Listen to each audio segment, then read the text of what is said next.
Hello hi friends, అందరికైతే welcome to Lakshmi Swathi vlogs అండి.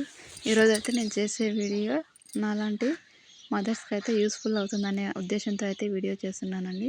మరేం లేదండి, మనమైతే పిల్లలు పుట్టినప్పుడు ఇంజెక్షన్ ఇస్తాం కదా, పుట్టినెంబడే ఇప్పిస్తాం కదా. అదైతే మా వాడికైతే చూడండి ఇలా గడ్డలాగా అయ్యింది. ఒక 6 days అయితే చాలా ఇబ్బంది పడుతుండండి. అది చిన్నగా ఇలా గుల్లలాగా అవుతూ అలా అంత పెద్దగా అయితే అయ్యింది. ఇంకా నిన్న మొన్న వేరే ఉండే, నేనైతే మర్చిపోయిన వీడియో తీద్దాం అనుకున్నా కానీ మర్చిపోయినా. ఇప్పుడైతే గుర్తొచ్చి నాలాగా ఇబ్బంది పడుతున్న వాళ్ళు టెన్షన్ పడుతుంటారు కదా, ఏమన్నా అవుతుందో ఏమో ఇంత పెద్దగా అయిందనేసి అయితే అలాంటి వాళ్ళకైతే యూస్ఫుల్ అవుతుందన్న ఉద్దేశంతో అయితే ఈ వీడియో అయితే చేస్తున్నానండి.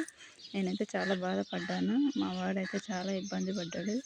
అది పెయిన్ రావడం, అసలు గుంజినట్టు అనిపించిందో ఏమో, ఏడవడం, దానివల్ల ఫీవర్ కూడా వచ్చింది వానికైతే.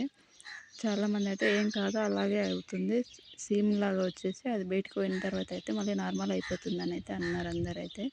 కానీ నాకైతే చాలా భయం వేసింది. ఇవాళ రేపు ఒక 2-3 days చూసి హాస్పిటల్కి వెళ్దాం అనుకున్నాను, కానీ అదైతే ఒక 1 week అయ్యింది అలాగే.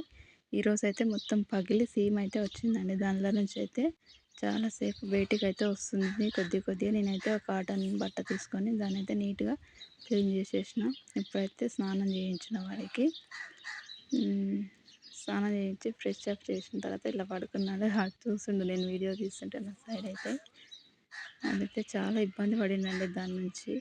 నాలాగా తెలిసి తెలియని వాళ్ళు ఉంటారు కదా మదర్స్, అయితే వాళ్ళు సఫర్ అవుతుంటారు, ఏమన్నా అవుతుందేమో అని భయపడుతుంటారు. నేను అలాగే భయపడ్డాను కాబట్టి చెప్తున్నాను. ఏం కాదండి, 1 week అలాగే అవుతుంది. 1 week లోపు ఇలా అయిపోతుంది నార్మల్గా. కాకపోతే మనం దాన్ని మాత్రం ఏమి చేయొద్దు, అదంతా అదే రావాలి బయటికి. మనం చేయి తగిలి అట్లా చేయడం వల్ల ఇన్ఫెక్షన్ కావచ్చు, కాబట్టి మనం అలా అయితే ఏం చేయొద్దు. ఫ్రెష్ అప్ అయిన తర్వాత మా అయితే మంచి ఫ్రీగా పడుకున్నాడు. నాకైతే కొద్దిగా ఇప్పుడు బెటర్గా ఉందండి. అసలు చాలా భయంగా ఉండే, అసలు వాని ఇబ్బంది చూడలేకపోయినా. చిన్నాడు కదా, వానికి ఏం చేశాను చెప్పడానికి కూడా రాదు కదా. ఓకే బాయ్ ఫ్రెండ్స్, యూస్ఫుల్ అవుతుందనే ఉద్దేశం.